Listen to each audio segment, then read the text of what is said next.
कभी सोचा है कि जो वोट हम देते हैं या सड़क पर लगी एक ट्रैफिक लाइट भी, ये सब कुछ राजनीति से कैसे जुड़ा है? आज हम इसी पहेली को सुलझाएंगे और समझेंगे कि ये राजनीति विज्ञान यानी पॉलिटिकल साइंस आखिर है क्या चीज। तो चलिए इस दिलचस्प सफर पे निकलते हैं। देखिए, राजनीति को समझने का सबसे आसान तरीका क्या है? हैरोल्ड लासवेल की ये एक लाइन, किसे, कब और कैसे क्या मिलता है। बस जरा सोचिए, सरकारी बजट से फायदा किसे होता है? नौकरी के मौके किसे मिलते हैं? या कौन से कानून हमारे अधिकारों की रक्षा करते हैं? असल में यही सब तो राजनीति है। तो हमारा सफर कैसा होने वाला है? सबसे पहले हम राजनीति की जड़ों को टटोलेंगे, फिर सरकार की मशीनरी को समझेंगे, उसके बाद देखेंगे कि इसका दायरा कितना बड़ा है, पॉलिटिकल साइंटिस्ट काम कैसे करते हैं, और आखिर में सबसे जरूरी बात कि ये सब जानना हमारे लिए मायने क्यों रखता है। तो चलिए अपनी यात्रा के पहले पड़ाव पर चलते हैं। ये जो शब्द है राजनीति या पॉलिटिक्स, ये आखिर आया कहां से? देखिए, कहानी शुरू होती है पुराने जमाने के ग्रीस से। सोचिए, एथेंस जैसा एक शहर जो अपने आप में एक पूरा देश हुआ करता था। इसी पॉलिस यानी नगर राज्य से पॉलिटिक्स शब्द निकला।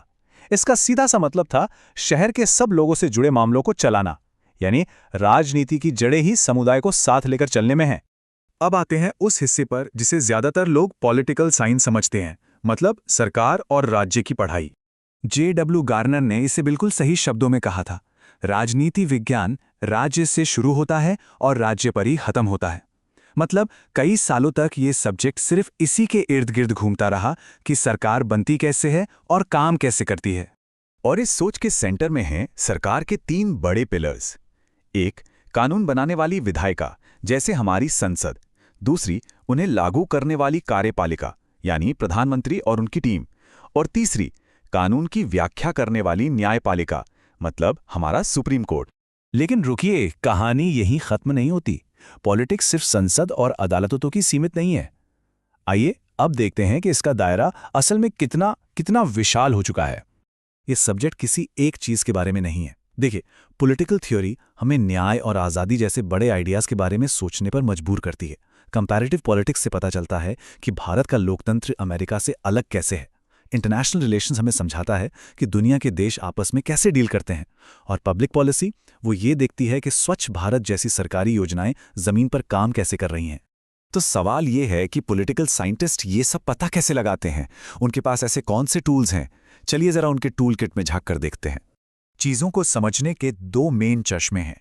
पहला है नॉर्मेटिव चश्मा, जो पूछता है दुनिया कैसी होनी चाहिए, ये आदर्शों सिद्धांतों की बात करता है। और दूसरा है एम्पिरिकल चश्मा, जो देखता है दुनिया असल में कैसी है, ये फैक्ट्स, डेटा और असलियत का एनालिसिस करता है। और हाँ, ये तरीके हमेशा से एक जैसे नहीं थे। पहले तो फिलोसोफर्स सिर्फ विचारों पर बहस करते थे।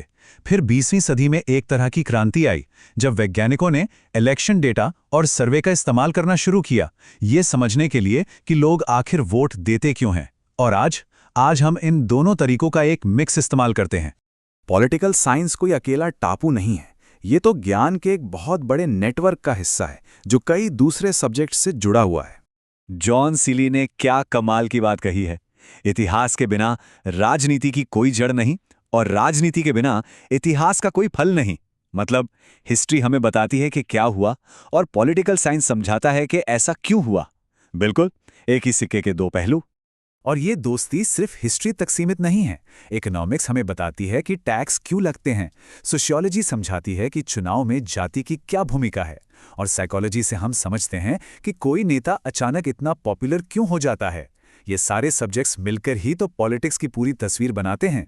तो हमने राजनीति की दुनिया की एक अच्छी खासी सैर कर ली, लेकिन अब आता है सबसे बड़ा सवाल, इन सब बातों का हमारी जिंदगी में क्या मतलब है? ये सब जानना जरूरी क्यों है? क्योंकि पॉलिटिकल साइंस सिर्फ किताबों और एग्जाम के लिए नहीं है। ये हमें सिखाता है कि पावर कैसे काम करती है, हमारे अधिकार क्या हैं और एक बेहतर समाज बनाने में हमारी क्या भूमिका हो सकती है।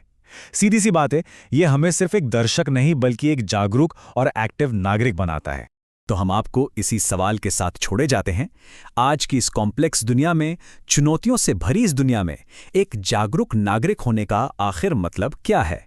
शायद इस सवाल का जवाब खोजना ही पॉलिटिकल साइंस का सबसे बड़ा सबक है। हमारे साथ जुड़ने के लिए धन्यवाद।